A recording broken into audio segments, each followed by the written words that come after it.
Today I want to share with you another one of my dirty fish room updates. Don't go anywhere. So I've got a lot going on right now, as most of you probably know, but there's a lot been going on in my fish room that I haven't had a chance to show you. I got some new tanks, I have some old tanks that I'm gonna start over again with, and we're gonna go through all that today. Please stick around because after this tour, I wanna talk with you about Aquashella and the fish tube. So I don't wanna waste any more time. Let's go ahead and take a look at the tanks that I have here in the living room, and then we'll make our way into the kitchen, and I'll show you everything I got going on in there. So the first tank that I want to show you is the 55-gallon Amazon Biotope tank. And this tank I have a spawning pair of angelfish. And I've had them for about 3 years now, as far as I know, about 3 years. I do have some wild-caught fish in here as well from Peru. We have the Corridor CW109. There's a bunch of them hiding out. The lights just came on not too long ago, so they're all still hiding out. This tank is primarily leaf litter and some sand as well. There's no plants in this aquarium. It's more of a blackwater biotope, but I really enjoy it. And I think that the angelfish enjoy it as well. The next tank that I have here that I want to show you guys is my 29-gallon bow face tank. This is probably one of the oldest fish tanks that I have set up here in this apartment. This is a Wallstad method tank. It is a dirted planted aquarium. Right now I have a bunch of Apistogramma rubelliniatus, which were wild caught from Peru as well on our trip to Peru this last year. Now this tank was originally a community tank, so there's a couple other fish in here. The Apistogrammas don't really mess with the other fish, but there's some Harlequin Respores in here, as well as 2 neon tetras in the back. There's a coolie loach that hides out in here somewhere. But the tank boss is in the back. There he is, Mr. Tank Boss Man. He's hiding out and he went behind the plant. That's great. So I can't show you him. But there is about 8 Apistogramma rubelliniatus in there. I have a couple of coconuts set up for them. There's 3 coconuts actually. And they really do utilize those. So that's that tank right there. We also have my 5-tank rack here. This is actually 4 20-gallon aquariums and then a 55 hex face on top. We start with the one on the top there. This is actually just home to Elliot, my brackish water eel. He was sold to me as a snowflake moray brackish water eel. I don't know if that's just a nickname. There is definitely a saltwater snowflake moray snowflake eel, which is saltwater, which is much bigger. He's about 18 inches. He's hiding out in this fake, the only thing fake that I really have, this fake log fiberglass or something like that, and you can see him hanging out there in the back. And he's just been fed, so he's kind of just fat and happy and hanging out and not going to come out. I also have a hybrid of an Endler and Guppy, just a mix that has happened over time in my fish room, and they're doing their own thing. They're really in there as dither. They're food for Elliot if he gets hungry before I give him fresh raw shrimp. So they're just in there, possibly food for him, possibly not. Anyways, that's Elliot's tank. And then we have the 4 down here. This one is a paludarium. This is, these fish here are the local wild guppies here, native to the Caribbean, to the Virgin Islands. It's really hard to see some of their colors, but they're definitely, the males definitely have a lot of color, and they have a lot of characteristics of an Endler. I have a lot of immersed growing plants. These are all aquatic plants. You have the hydrocotyl Japanese in there. It goes crazy. I also have Hygrophila angustifolia. I should have cleaned up the water on the glass so that you can see in here better. But there's also some Sterogen rippens and some Bacopa, a couple different mosses and things like that. I also have some Java fern under the water. But that's a fun little tank. It's my first paludarium ever. Let's go next door here. This is one of my pains right now. This is a bacteria bloom going on in this tank. So it's been a long time trying to kick it. I'm kind of ready to scrap the whole tank because I'm kind of ready to give up on it. But I've been working really hard, tried pretty much everything out there. But this tank just has a group of shrimp in it. That's all that's in here is shrimp. This is yellow King Kong Caridina shrimp. And there's a huge colony of shrimp in there. I'm just split that recently so that I have another colony just in case something were to crash in here or something with this bacteria. So right below we have these two tanks. This first one here is more of my, this is my fun tank. This is more of a, you know, my planted tank. I have about 20 or 21 now, 21 different species of plants in here. And as you can see, I just have that pair of guppies. Those are the, what do they say, the prettiest guppies in the world, or the nicest guppies in the world. They came from Guppy Train in the end. But there's a mixture of plants. There's lots of cool little cuttings and different things in here. It's kind of like my collection of plants. In the tank right next door here, we have a nice little group of Nigricinctus, which is a tetra. This is an imperial tetra, very similar to the emperor tetra, but definitely not the same fish. A lot of people get the two confused, and the names are pretty similar as well. This is a simple little tank. This is fluval stratum in here. This originally was set up to be a shrimp tank, and then these guys came in from Peru. We had collected these when we were in Peru as well. So these are wild caught Nigricinctus imperial tetra from southern Peru. And they're pretty chill right now. They're ready for their first meal. They're just hanging out mellow. Sometimes they can get a little crazy. They school up and they can shoot around the tank a little bit. I look forward to taking these. I was quarantining them in here, but once I'm comfortable, there was something on a couple of them still, and I've been holding out.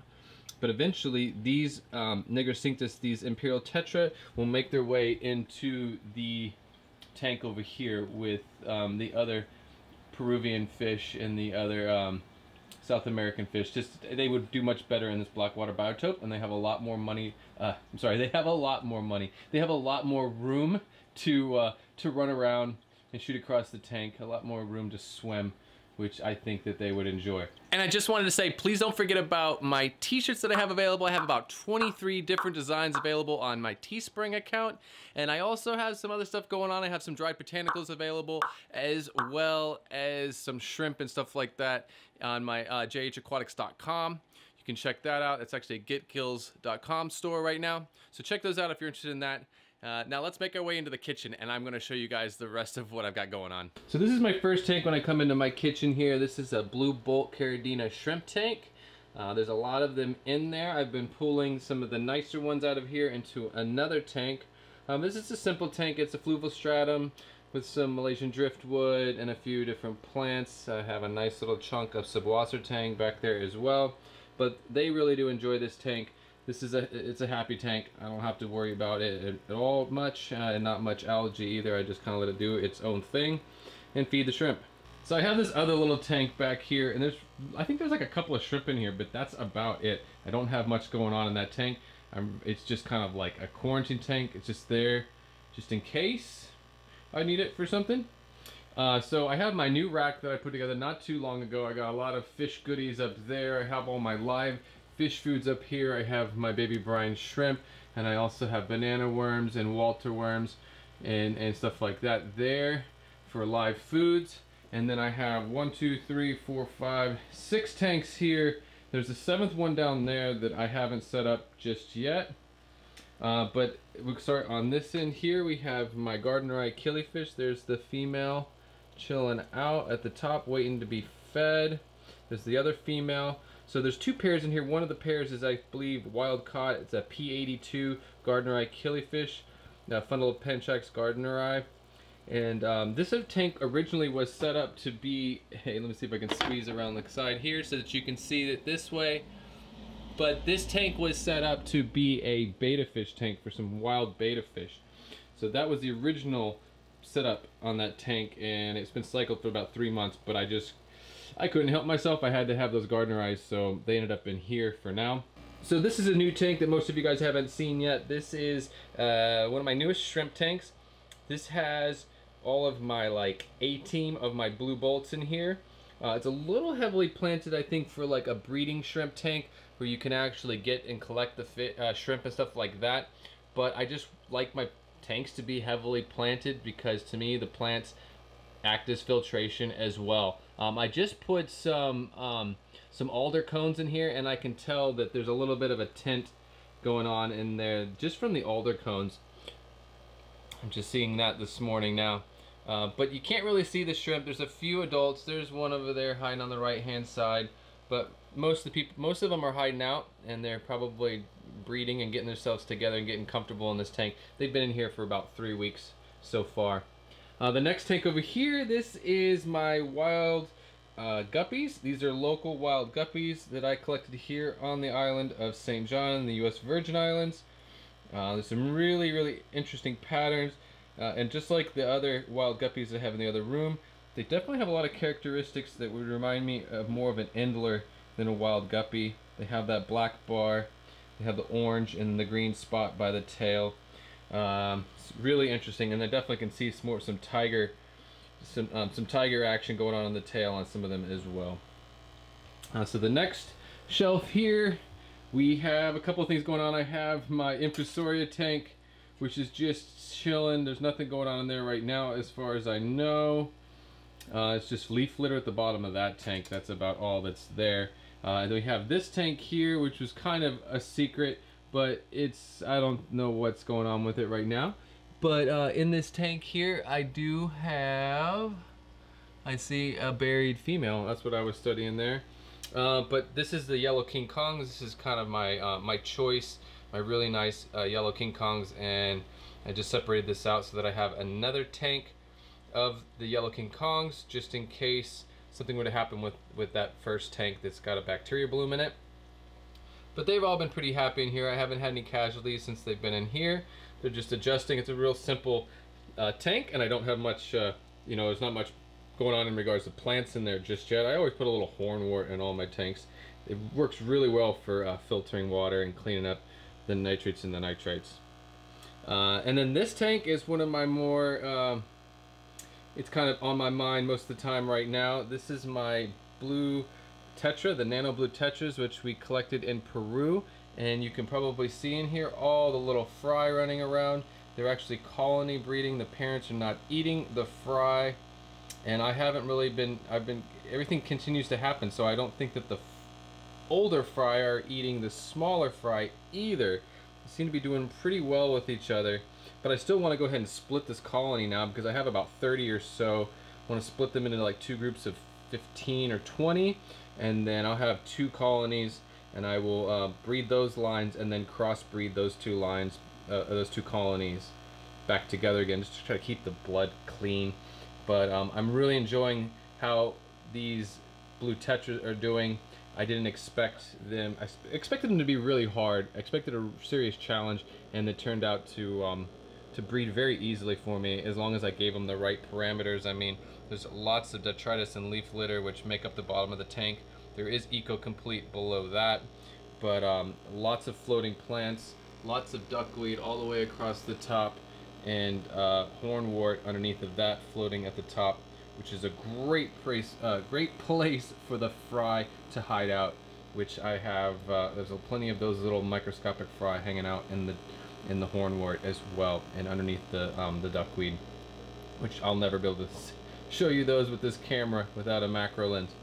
Anyways, I'm really happy about that tank. So that's really everything I got going on in the kitchen space now. Things are changing in this house, and I'm gonna have a lot more room. You see I have my water filtration in this unit here, my RODI system and everything. It's inside of this unit here.